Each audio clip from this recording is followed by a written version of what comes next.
Our world faces a common enemy, COVID-19.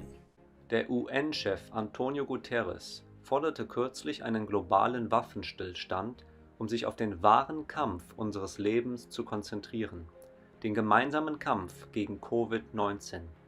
Er forderte kriegsführende Parteien der ganzen Welt auf, ihre Waffen niederzulegen, um den größeren Kampf gegen Covid-19 zu unterstützen. Die Wut des Virus zeigt die Torheit des Krieges, sagte er. Es ist Zeit, bewaffnete Konflikte zu blockieren und sich gemeinsam auf den wahren Kampf unseres Lebens zu konzentrieren, fügte er hinzu. In einem Interview mit einem spanischen Journalisten äußerte sich Papst Franziskus zur Corona-Situation, indem er sagte, dass er glaubt, dass die Coronavirus-Pandemie eine Reaktion, ja ein Wutausbruch auf die Umweltverschmutzung ist. Brände, Erdbeben, das heißt, die Natur hat einen Wutausbruch, damit wir uns um die Natur kümmern.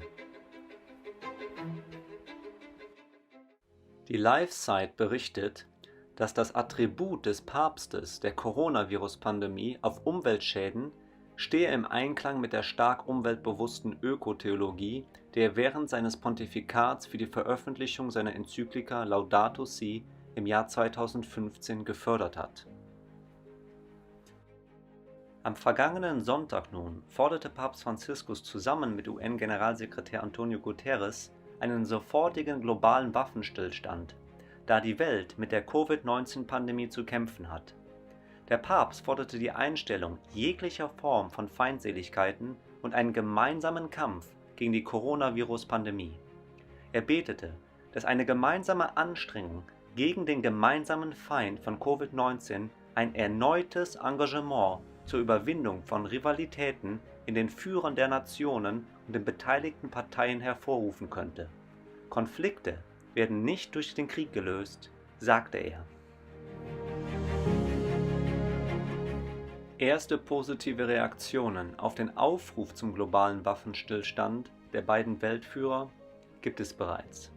Die Vatican News berichtet, mehrere bewaffnete Gruppen reagieren positiv, als der Generalsekretär der Vereinten Nationen und Papst Franziskus angesichts der Covid-19-Pandemie zu einem globalen Waffenstillstand aufrufen.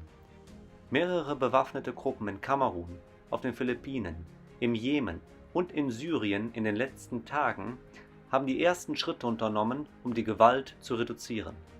Der 5-jährige Bürgerkrieg im Jemen hat eine der schlimmsten humanitären Krisen der Welt ausgelöst. In Syrien stellt ein potenzieller Ausbruch von Covid-19 eine tödliche Bedrohung für 6,5 Millionen Binnenvertriebene dar, die unter den Auswirkungen eines 9-jährigen Konflikts leiden. Nun, ein gemeinsamer Feind, der vielleicht kreiert wurde, der zudem unsichtbar ist, braucht auch eine gemeinsame Weltregierung und ein gemeinsames globales Gesetz mit einer supranationalen Behörde zur Durchsetzung der UN-Ziele, wie Papst Franziskus fordert. Im biblisch-prophetischen Buch Daniel in Kapitel 8 spricht es über das Wirken des kleinen Horns, dem Papsttum, indem es von seinem Vorgehen wie folgt spricht. Und seine Macht wird stark sein, aber nicht in eigener Kraft. Und er wird ein erstaunliches Verderben anrichten und sein Unternehmen wird ihm gelingen. Und er wird Starke verderben und das Volk der Heiligen. Und wegen seiner Klugheit und weil ihm der Betrug in seiner Hand gelingt, wird er sich in seinem Herzen erheben und viele durch Frieden verderben. Und er wird gegen den Fürsten der Fürsten auftreten. Papst Franziskus betete, dass eine gemeinsame Anstrengung gegen den gemeinsamen Feind von Covid-19 ein erneutes Engagement zur Überwindung von Rivalitäten in den Führern der Nationen und den beteiligten Parteien hervorrufen könnte. Konflikte werden nicht durch Krieg gelöst, sagte er. Das prophetische Wort der Bibel sagt uns allerdings, dass das Ziel ist, die Menschheit zur Annahme des Mahlzeichens des Tieres zu führen, indem die Vereinigung der Welt gegen einen gemeinsamen Feind stattfinden wird, nämlich Gott, seine Gebote und die letzte Generation an wahren Gläubigen. Und der Drache wurde zornig über die Frau und ging hin, um Krieg zu führen mit den übrigen von ihrem Samen, welche die Gebote Gottes befolgen und das Zeugnis Jesu Christi haben.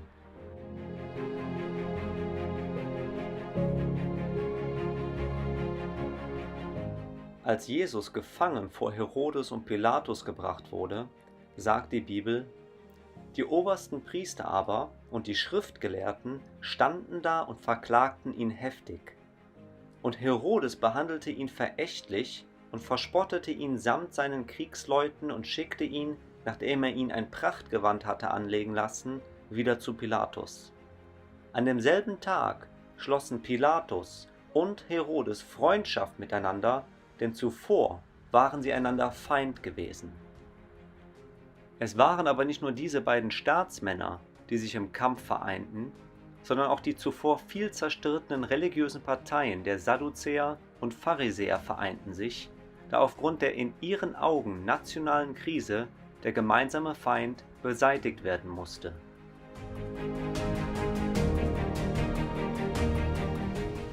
Johannes Kapitel 19, Verse 15 und 16.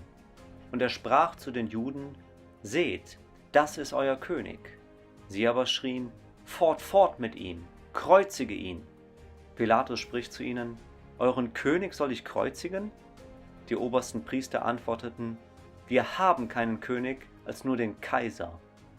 Da übergab er ihnen Jesus, damit er gekreuzigt werde. Sie nahmen aber Jesus und führten ihn weg. Diese Vereinigung gegen einen gemeinsamen Feind überbrückte zudem die Grenzen von Kirche und Staat.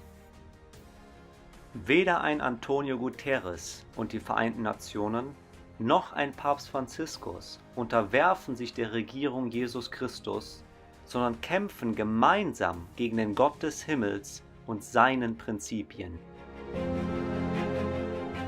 Wenn du mehr über die wahren Ziele des Papsttums und den Vereinten Nationen verstehen möchtest, dann schau dir den Vortrag an: Die Vereinten Nationen, der Papst gegen das bibelorientierte Weltbild. Zudem kannst du dir auf projekt7.media das Buch Vom Schatten zum Licht kostenlos bestellen, welches uns von der Geschichte her die gegenwärtigen Ereignisse besser einordnen lässt. Beende die Krankheit des Krieges und bekämpfe die Krankheit, die unsere Welt verwüstet, appellierte Antonio Guterres. So wir als Christen den Aufruf nach der Beendigung aller Kriege klar unterstützen können, appelliert der Sprecher dieses Videos, den Protest gegen die Vernichtung von Gottes Geboten und Prinzipien nicht zu stoppen, sondern jetzt der Posaune einen klaren Klang zu verleihen in der Verkündigung der dreifachen Engelsbotschaft. Unser gemeinsamer Feind sollte die Sünde sein der Abschaffung von Gottes Freiheit durch sein Gesetz und die Sünde der Übertretung des Gesetzes in unserem persönlichen Leben. Jesus sagt: Fürchtet euch nicht vor denen, die den Leib töten und die Seele nicht töten können, fürchtet euch aber vielmehr vor dem, der Leib und Seele verderben kann in der Hölle. Maranatha.